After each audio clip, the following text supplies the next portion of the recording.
ఒక పక్క వర్షం, ఇంకో పక్క సండే. ఇంకేముంది, అంతా మన చేతిలోనే ఉంటుంది. అబ్బా! ఈ వర్షానికి వేడి వేడిగా బజ్జీలు తిందామా, పకోడీ తిందామా అనిపిస్తుందా మీకు కూడా నాలాగే? ఇక నాకు అనిపించిందో లేదో, ఈరోజు బజ్జీ చేశానండి. అది కూడా కట్ బజ్జీ. మా రాయలసీమలో అయితే కట్ బజ్జీ చాలా ఫేమస్. ఎంత బాగుంటుందో తెలుసా? అలా క్రంచీగా లోపల స్పైసీగా ఆనియను, అలా ధనియాల పొడి వేసుకొని తినండి, ఫిదా అయిపోతారు. ఇక మా చిన్నోడు అలిగాడు, ఇంకా నాకు ఏదన్నా స్పెషల్గా కావాలని. పిల్లలు అడిగాక చేయకుండా ఉంటామా? ఇక సండే వస్తే ఎలా ఉంటుంది చెప్పండి? మార్నింగ్ తినాల్సిన బ్రేక్ఫాస్ట్ 12కి తింటామా? ఆఫ్టర్నూన్ చేయాల్సిన లంచ్ సాయంత్రం చేసేస్తామా? ఇక డిన్నరే ఎత్తేస్తాం మొత్తానికి. ఈరోజు అయితే నేను టిఫిన్ చేయలేదు, లంచ్ చేశాను డైరెక్ట్గా. అయితే కొంచెం మా ఆయన ఫ్లేవర్గా తిరువాతన్నం చేయమన్నారు. సరే అని చెప్పేసి తిరువాతన్నం చేస్తున్నానండి. ఇక ప్యాన్ పెట్టేసుకుని ఆయిల్ వేడెక్కాక ఇక మనకు బిర్యానీకి కావాల్సిన మసాలాలు ఉంటాయి కదా, చెక్క, లవంగ, ఇలాచి, బిర్యానీ ఆకు, షాజీరా, అవి వేసేసుకొని సన్నగా తరిగిన ఆనియను, కరివేపాకు కూడా వేసుకోవాలి. ఆనియన్ మంచిగా కలర్ చేంజ్ అయ్యాక ఇందులోకి కరివేపాకు, పుదీనా, మెంతికూర, కొత్తిమీర, ఈ ఆకుకూరలు కూడా వేసుకొని ఒక 2 మినిట్స్ మగ్గనివ్వండి. మంచి స్మెల్ వస్తుంది, అసలు ఏమన్నా స్మెల్ వస్తుందా? ఇక 2 పచ్చిమిర్చి వేసుకొని 4 టమాటాలు వేసుకోండి. బాగా ఎర్రగా పండిన టమాటాలు వేసుకోండి, మంచి కలర్ వస్తుంది రైస్కి.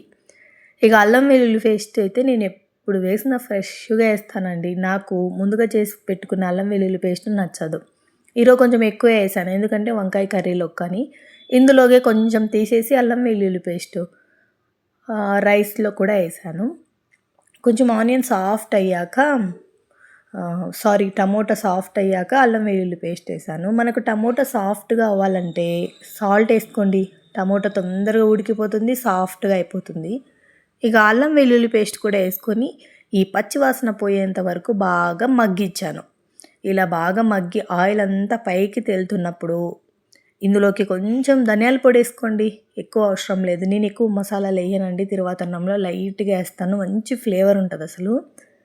ఇక ధనియాల పొడి వేసుకొని ఒక చిన్న హాఫ్ స్పూను జీలకర్ర పొడి కూడా వేసుకోండి, మంచిగా ఉంటుంది అసలు. అలా మగ్గనిచ్చుకోవాలి బాగా. నేను 1 గ్లాస్ రైస్ తీసుకున్నానండి. 1 గ్లాస్ రైస్కి 2 గ్లాసెస్ వాటర్ వేసుకొని బాగా వాటర్ అంతా తెరలాలన్నమాట. మూత పెట్టేసుకుని ఒక 5 మినిట్స్ మంచిగా ఇలా తెరులుతూ మంచి స్మెల్ వస్తుంది. ఇప్పుడు ఒక 1 అవర్ నానబెట్టుకున్న రైస్ని వాటర్ లేకోకుండా తీసేసుకోండి. వాటర్ లేకోకుండా తీసేసుకొని ఇక ఒక 5 మినిట్స్ హై ఫ్లేమ్లో ఉడికనివ్వండి. మరి లో ఫ్లేమ్లో పెట్టకండి, హై ఫ్లేమ్లో పెట్టి బాగా ఇలా ఉడుకుతుంది అన్న స్టేజ్లో మీడియం ఫ్లేమ్లో పెట్టుకోండి.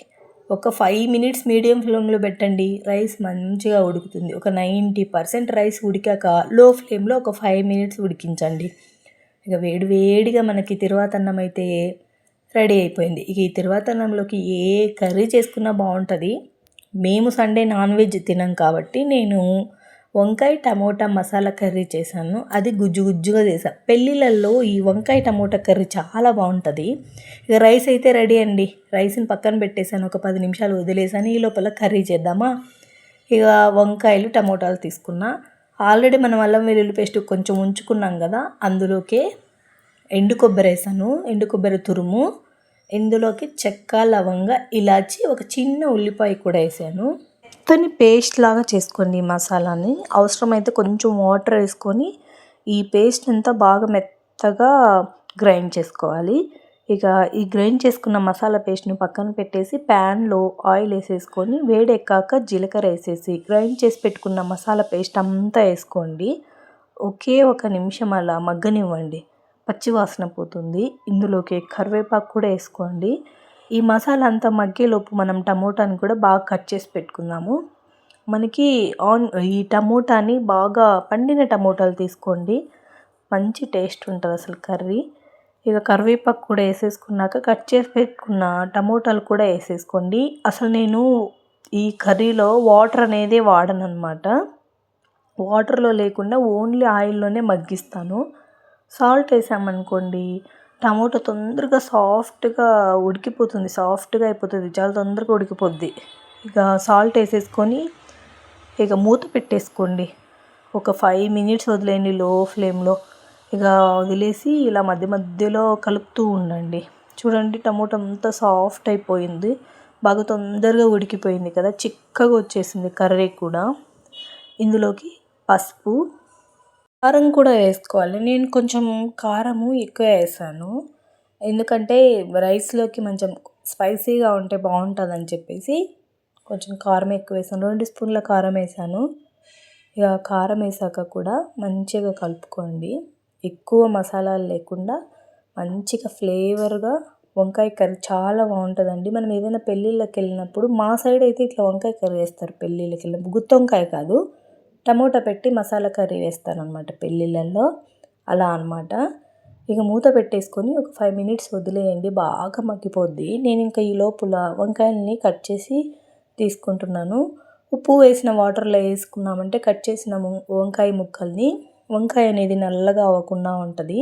ఇవి వచ్చేసి ఫ్రెష్గా వంకాయలండి, బాగున్నాయి, లేతగా ఉన్నాయి మంచిగా వంకాయలు. ఈ వంకాయలు మా సైడే దొరుకుతాయి, ఇక్కడ తెలంగాణలో దొరకవు ఎందుకు మరి. ఇక్కడ వంకాయలు వేరుంటాయి, ఇంకా ఇవి మా సైడే దొరికే వంకాయలు అనమాట. బాగా ఆయిల్ అంతా పైకి తేలేంత వరకు మంచిగా మగ్గనిచ్చామని అనుకోండి, పచ్చివాసన అంతా పోతుంది. ఇప్పుడు వంకాయలు వేసేసుకోండి. అసలు వాటరే అవసరం ఉండదు తెలుసా. వాటర్ లేకుండా ఈ వంకాయ కర్రీని మగ్గించుకొని చేసుకోండి, చాలా కమ్మగా ఉంటుంది అసలు. ఇది తినని వాళ్ళు కూడా చాలా ఇష్టంగా తింటారు. ఇంకా కొంచెం కొత్తిమీర కూడా వేసేసుకొని కలిపేసి మూత పెట్టేసుకొని ఒక లో ఫ్లేమ్లోనే ఒక 5 మినిట్స్ వదిలేయండి. హై ఫ్లేమ్లో పెట్టామంటే మాడిపోతూ ఉంటుంది కర్రీ. ఇలా లో ఫ్లేమ్లో పెట్టేసామంటే మంచిగా ఉడుకుతుంటుంది. మధ్య మధ్యలో ఒకసారి అడుగంటకుండా అలా కలుపుకుంటూ ఉండండి. నేను కొంచెం ఈ కసూరి మేతి వేసానండి, బాగా క్రష్ చేసి. ఇక లాస్ట్లో ధనియాల పొడి కూడా వేసేసాను. ఇక లాస్ట్లో వేసుకోండి ధనియాల పొడి, మంచి ఫ్లేవర్ ఉంటుంది అసలు. ఇంకా ఇలా కలుపుకోవాలి. వంకాయ కూడా బాగా సాఫ్ట్గా ఉడికిపోయింది. నేను లేత వంకాయలు తీసుకున్నాను, అది చూడండి ఇలా అంటుంటే కట్ చేస్తుంటే మంచిగా సాఫ్ట్గా ఉడికిపోయింది. ఇక టమోటా వంకాయ మసాలా కర్రీ అయితే రెడీ అయిపోయిందండి. చాలా కమ్మగా ఉంది అసలు. ఎప్పుడైనా నాకు టైం ఉన్నప్పుడు కొంచెం టైం తీసుకొని మరీ కర్రీ చేసుకుంటాను. బాగా వర్షం పడుతుంది. ఇక నేను లంచ్ చేసేసరికి 3 అయిపోయింది. మా వాడికి చిన్నోడికి వంకాయ కర్రీ వద్దంట, అలిగాడు, బాల్కనీలో కూర్చున్నాడు. ఎంత పిలిచినా పలకట్లేదు. రైస్ ఓకే అంట, కానీ ఆ రైస్లోకి వంకాయ కర్రీ తినను, నాకు వద్దు వంకాయ అంటున్నాడు. ఎంత పిలిచినా పలకట్లేదు అసలు. బాగా వర్షం పడుతుంది అసలు. చెట్లకు బాగా రిలీఫ్ కదా వర్షం పడితే. ఇక అందుకని చెప్పేసి మా వాడి కోసం బజ్జీ చేసి ఇస్తానని చెప్పాను. ఇక ఎలాగో నేను మొన్న సంతలోకి వెళ్ళినప్పుడు ఒకసారి మిరపకాయ బజ్జీలు దొరికితే తీసుకొచ్చాను అనమాట. బజ్జీ మిరపకాయలు దొరికితే తీసుకొచ్చాను అనమాట. టైం ఉన్నప్పుడు చేద్దాంలే అని. కానీ ఎందుకో ఈ వీక్ అంతా కుదరలేదు, అలా టైం అంతా గడిచిపోయింది. ఇంత పొడుగున్నాయో అసలు మిరపకాయలు. ఇక మిరపకాయలు అన్నిటికీ ఇలా తొడాలు కట్ చేసి ఇవ్వమంటే మా ఆయన వెనకాల భాగాలు చూడండి ఎంత కట్ చేశాడో. ఇలా వెనకాల కట్ చేసుకున్నామంటే మనం బజ్జీ వేసినప్పుడు ఆయిల్లో పేలకుండా ఉంటుంది. ఇక నేను కర్రీ వేసుకుంటున్నాను, ఈలోపు మా ఆయన మిర్చిలో ఉన్న సీడ్స్ అన్నీ తీసి ఇచ్చాడు. ఈ అబ్బాయికి టైం ఉన్నదనుకోండి బాగా హెల్ప్ చేస్తాడు నాకు, టైం లేదనుకో చేయలేడు. అసలు పెళ్ళి కాకముందు అయితే ఎంత బాగా ఇద్దరం కలిసి చేసుకునే వాళ్ళము. పెళ్ళి కాకముందు కాదు, పెళ్ళైన కొత్తలో బాగా కలిసి చేసుకునే వాళ్ళం వంటలు. ఇంకా మొత్తం ఇలా సీడ్స్ అన్నీ తీసి ఇచ్చాడనమాట ఓపికగా కూర్చొని. నాకంటే మా ఆయనకి చాలా ఓపిక ఎక్కువ. ఇక పిల్లల విషయంలో కానీ ఏ విషయంలో అయినా బాగా నేను ఎందుకో అప్పుడప్పుడు అరిచేస్తుంటా. ఇంకా నన్ను కూల్ చేస్తుంటే ఎక్కువ అరవకు, ఎక్కువ టెన్షన్ తీసుకోకు అని. ఇక మనకి మిర్చి బజ్జీ ఎంతసేపు ఉన్నా క్రిస్పీగా బాగా క్రంచీగా ఉండాలంటే కొన్ని టిప్స్ చెప్తాను. ఇక శనగపిండి తీసుకుంటాం కదా, ఈ 2 కప్పుల శనగపిండి తీసుకున్నానండి. ఇందులోకి 2 స్పూన్ల బియ్యపు పిండి తీసుకోండి. కొంచెం బజ్జీ చల్లారినా కూడా క్రంచీగా ఉంటుంది. ఇందులోకి కొంచెం వాము, కొంచెం ఉప్పు, లైట్గా బేకింగ్ పౌడర్ వేసుకోండి. బేకింగ్ సోడా వేసుకోండి, పౌడర్ కాదు, బేకింగ్ సోడా, సారీ. అప్పుడు ఇంకా 2 స్పూన్ల ఆయిల్ కూడా వేసుకోండి. సాఫ్ట్గా అసలు బజ్జీ అనేది చాలా బాగుంటుంది. కొంచెం కారం పొడి, ఇక నేను ముందు వేయడం మర్చిపోయాను బియ్యపిండి, అందుకే మళ్ళీ వేస్తున్నాను. బాగా ఇలా కలుపుకోవాలి. మరీ ఏమంటారు దోసపిండి అంత లూజ్ కాదు, కొంచెం దోసపిండికి ముందు స్టేజ్లో మనం వాటర్ వేయకుండా ఉంటే దోసపిండి ఎలా ఉంటుంది అలా ఇలా ఇలా వచ్చేలాగా బాగా అసలు ఎటువంటి ఉండలు లేకుండా పిండినంతా మొత్తం బాగా కలుపుకోవాలి. ఇలా మిరపకాయని ఇట్లా ముంచేసి ఇట్లా వేడి వేడి ఆయిల్ వేసుకోవడమే. ఏంటంటే నేను చాలా తక్కువ బజ్జీ చేయడం, నాకు తెలిసి ఒక 3 ఇయర్స్ అయిందేమో బజ్జీ చేయక. ఇక పిండి అంతా సపరేట్ అయిపోతుంది, నాకు వేయడమే రావట్లేదు. ఇక చూడండి, ఇందులో మిరపకాయకి తక్కువ బజ్జీ ఆయిల్లో, మిరపకాయ బజ్జీకి పిండి తక్కువ ఆయిల్లో ఎక్కువ ఉందన్నమాట పిండి. ఇక నాకే నవ్వు వస్తుంది, మిరపకాయ ఒట్టి మిరపకాయ వేసినట్టుంది ఆయిల్లో. ఇక ఎందుకైనా మంచిదిలే అని చెప్పేసి నేను ఫస్ట్ 2 వేసాను. ఇక మా ఆయన రంగంలోకి దిగాడు, నేను వేస్తాలే అని చెప్పేసి. అబ్బాయి గ్లాస్లోకి వేసుకొని పిండిని ఇలా వేస్తున్నాడు, గ్లాస్లోకి వేస్తే మంచిగా వస్తుంది కదా అని చెప్పేసి. ఫస్ట్ అయితే అంతా తను కూడా ట్రై చేశాడు, ఒక్కసారిగా అంతా వచ్చేసింది పిండిలోకి, ఆయిల్లోకి పిండి అంతా వెళ్ళిపోయింది. సరే అని చెప్పేసి నెక్స్ట్ టైం వేసాడు, ఓకే సక్సెస్. ఇక బజ్జి మిరపకాయలన్నీ వేసేసుకొని ఈ పిండిలో ఒక్కొక్కటిగా ఆయిల్ వేస్తున్నాడు. చాలా బాగా వచ్చాయి ఈసారి బజ్జీలు. బా ఏంటంటే బాగా తింటుంటే సాఫ్ట్గా క్రంచీగా అసలు ఎంతసేపు అయినా కరకరలాడుతూ ఉన్నాయి. ఏంటంటే మిర్చి కారం లేవు, పిల్లలు కూడా తినగలిగేలా అంత చప్పగా ఉన్నాయి మిరపకాయలు, అస్సలు కారం లేవు. ఇక మా పిల్లలకు తినమంటే మేము కూడా కట్ బజ్జీనే తింటాం మమ్మీ అనేవాళ్ళు. ఇక నేనైతే చిన్నప్పుడు స్కూల్కి వెళ్ళేటప్పుడు 2 రూపీస్కి కట్ బజ్జీ అదే పనిగా మా ఊర్లో కొనుక్కొని తినేదాన్ని, అసలు చాలా బాగుంటాయి మా ఊర్లో. ఇక ఇలా అయితే బజ్జీనంతా పూర్తిగా కాలనివ్వలేదు, ఒక 80% బజ్జీని కాలనిచ్చి మళ్ళీ కట్ చేసుకోవాలన్నమాట. ఇలా కట్ చేసుకొని మళ్ళీ సెకండ్ టైం ఆయిల్లో డీప్ ఫ్రై చేసుకోవాలి. మనం అనుకుంటాము ఎక్కువ ఆయిల్ పీల్చేసుకుంటుందని, ఏం పీల్చదండి. ఎక్కువ వంట సోడా వేస్తే ఆయిల్ అంతా అబ్జర్వ్ చేస్తుంది. వంట సోడా లైట్గా ఒక పించ్ వేసుకోండి, ఎక్కువ వేయకండి. ఇక కట్ చేసుకున్న మళ్ళీ ఈ బజ్జీ పీసెస్ని అన్నిటినీ ఆయిల్ వేసుకొని బాగా కరకరలాడాలి. అసలు ఇది ఈ బజ్జీని తీసేలా ప్లేస్తో వేస్తే సౌండ్ రావాలి టప్ అని. ఇక కొంచెం పిండి మిగిలితే మా ఆయన ఆనియన్ పకోడీ కూడా వేసాడు, అందులోనే ఆనియన్ కట్ చేసి జస్ట్ ఒక ఆనియన్ వేసి వేసాడు. మా చిన్నోడు చూడండి సూపర్ సూపర్ మమ్మీ అంట. ఇక తనకు బజ్జీ చేసి ఇస్తానని ఇంకా అలక వదిలేసి వచ్చాడు. ఇక బజ్జీ అయితే బాగా క్రంచీగా అవ్వనివ్వాలి. ఒక టైం పడుతుందండి ఈ బజ్జీ ఫ్రై అవ్వాలంటే, కొంచెం టైం పడుతుంది. ఇక పిల్లలు ఇద్దరూ బాల్కనీలో కూర్చొని వర్షం పడుతుందని చెప్పేసి తింటూ మమ్మీ సూపర్ సూపర్ సూపర్ అని ఆనియన్ బజ్జీ బాగుంది బాగుంది అని అడుగుతున్నాడు, చెప్తూనే ఉన్నాడు. మా వాడికి నచ్చితే ఆనందానికి అవధులే ఉండవు అనుకోండి. ఇలా బాగా క్రంచీ అయ్యేంత వరకు, మీరే చూస్తున్నారుగా ఎంత క్రంచీగా కనిపిస్తున్నాయో చూసేకి.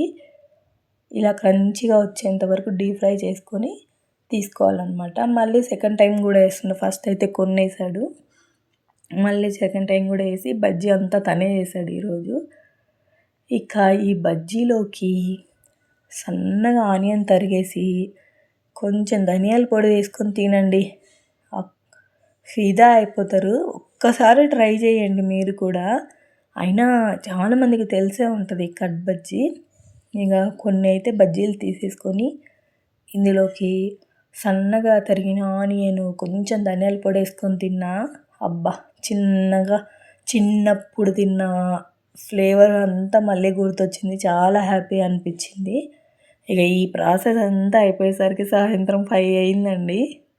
ఇక మంచిగా ఆనియన్ బజ్జీ, ఇక అలాగే ఈ మిర్చి బజ్జీ అందరం కలిసి మంచిగా తిన్నామన్నమాట. మా ఆయన బజ్జీలన్నీ వేసి వెళ్ళి కూర్చునేసి ఒక మంచి సినిమా పెడతానని వెళ్ళాడు. ఇంకా నేను ఈ లోపల సన్నగా తరిగిన ఆనియను, ధనియాల పొడి వేసుకొని ఇంకా వెళ్దామని చెప్పేసి మా ఆయన దగ్గరికి తీసుకెళ్ళి వెళ్తున్నా. చాలా బాగుంది అసలు, కరకరలాడుతా ఎంత మంచిగా ఉన్నాయో. మా పిల్లలు ఫస్ట్ టైం కట్ బజ్జీ తినడము. వాళ్ళు పుట్టాక నేనెప్పుడు చేయలేదనమాట. నేను కొన్ని కొన్ని చెయ్యను ఎక్కువ డీప్ ఫ్రై ఐటెమ్స్ పిల్లలకి ఇప్పటి నుంచే మంచిది కాదని చెప్పేసి. ఒక మంత్లీ వన్స్ అలా చేస్తాను. కానీ ఈ బజ్జీ చేయక 3 ఇయర్స్ అయితుంది. అప్పుడెప్పుడో చేశాను. ఇక బాగా నచ్చాయంట మా పిల్లలకు. భయమేంటంటే ఎక్కువ తిన్నా పిల్లలకు మంచిది కాదనమాట. వాళ్ళు చిన్న పిల్లలు కదా! ఇక ఈరోజైతే ఇంతేనండి వీడియో.